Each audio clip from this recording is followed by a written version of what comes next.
Hello everyone, I am Tacet, and today I just wanted to briefly go over the Bounty Hunter event that we have today, in which we need to go use the new Man-at-Arms. This new troop also allows Sword's Edge to now be 15 stars, gives a little bit extra gold. But as far as the event itself, this is somewhat noteworthy as far as a Bounty Hunter event, as this is the first time we've actually had access to potions, which does theoretically mean that from now on, every single bounty hunter event that ever occurs can technically be done with 4 times bounty troop by using a bunch of potions of powers. I don't think it'll really be that usable without those. However, if you go and buy several of those, it probably would be possible to run all 4, which would allow you to run a 30 times multiplier the absolute entire time. Luckily, they did put the emoticon set onto tier 5. This is noteworthy because normally you would need tier 5 in order to actually complete out this event. You actually do not need tier 6, that's really good that they didn't put anything on it. And the main reason for that is that tier 5, you can simply just go use one single small blue orb of Ascension, bring it all the way to Mythic, and then you save yourself 400 gems. You can still get it all done without having to go spend those additional 400 gems. So you still end up getting all the loot, all the rewards, all the everything off of just tier 5. Do keep in mind if you do lose some battles and do lose some Vow Ravens, or if you don't have all your bounty troops up enough that they're all Mythic for the 6 times multipliers, that it might not be able to reach it with just tier 5, but more often than not, assuming you have everything maxed, you should be able to reach all the way to all the rewards simply using tier 5. Anyways, as far as general strategy, still the same strategy as always. If you are a lower level player, you normally want to stay for somewhere around the 4 to 8 area, whichever furthest one you can do with 4 bounty troops. Whichever 4 you have the most upgraded based on Ascension is pretty much what you'll just want to do. If you have absolutely everything and have the all max, make sure they're ascended, of course, because that's what their bounty bonus is based on. 6 times each with the captain of Man-at-Arms, whichever one it is of the week, having twice that effect for 12 times for a total of 30 times. If you're running with all 4 of them, or 24 times, if you're running with 3 of them, assuming you have it maxed. Anyways, as far as one of the better options, it's Man-at-Arms, Uska Druid, Tagraki Warrior, and a Gave. Unfortunately, you just still do not have a good green option underneath the actual bounty troops. But Man-at-Arms you have to use because it's the bounty captain. He also tanks. This does stack with the other 25% reduction to 25%. One 25% triggers, then the other 25% triggers. Has a little bit of attack gain, and the most important part is that it gains, well, it has attack and armor. The most important part is that it also gives them a barrier, which will protect against 1 instance of damage.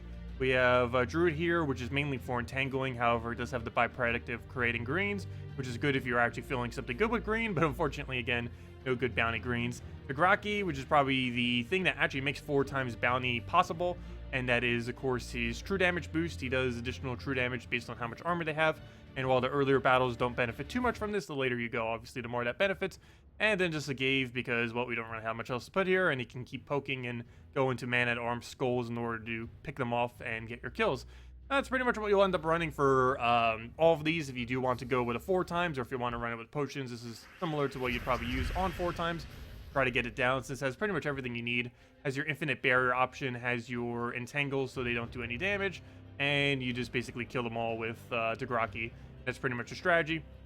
Once you reach the later battles, which I'll likely be switching out, even though it is technically possible now with potions to be able to do Bounty Hunter with 4 troops, I am most likely not going to be doing that and simply going to switch over to 3. If you are to switch over to 3, there's a couple different teams that you can do to adjust this. If you happen to have it, you can end up replacing out a Gave with any hero class using Trickster Shot, ideally one that has Stealthy, something like Titan or something. Would end up, I mean, not Titan, something like Thief, I meant to say. Something like that would end up working there. If you don't end up having that, you can simply put Yagwe there. If you do put a Yagwe there, you'll want to replace out Tagraki for Pharaoh Hound, and pretty much just go from there. So we'll just go take our true damage, be able to kill that.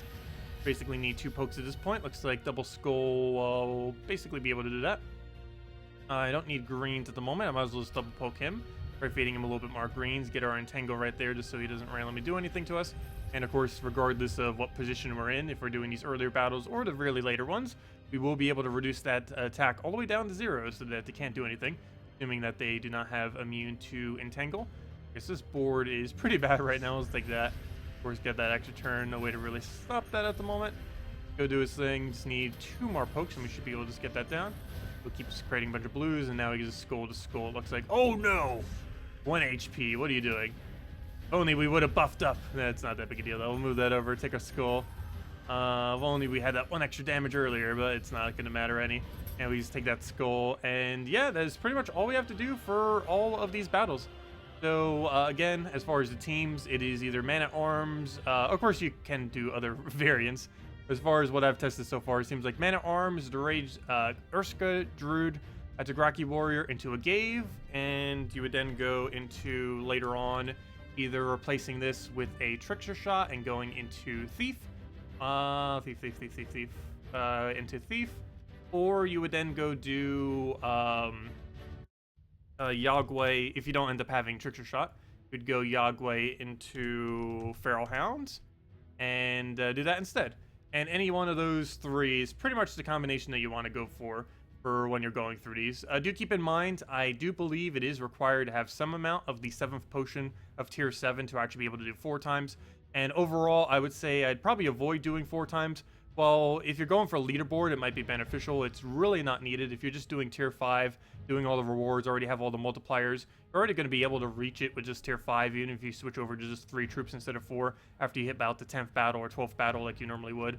Generally, you just go to as far as you can go with 4 until you feel like you're going to start losing Val Ravens, and then you just go to 3 for the rest of the time, and then just camp on the last few ones. Pretty much how Bounty Hunter goes, or just camp on the earlier ones if you just have lower multipliers, lower stats, and just can't get any further than that. You just stay there and get more points than you would if you tried going further with less bounty troops. Anyways, guys, if you have any other questions, feel free to leave it in the comment section below. If any of you celebrate it, happy Good Friday, and I will catch all of you later on stream when we go do all of Bounty Hunter. Goodbye, everyone, and have a wonderful weekend, and have a wonderful Easter. Bye.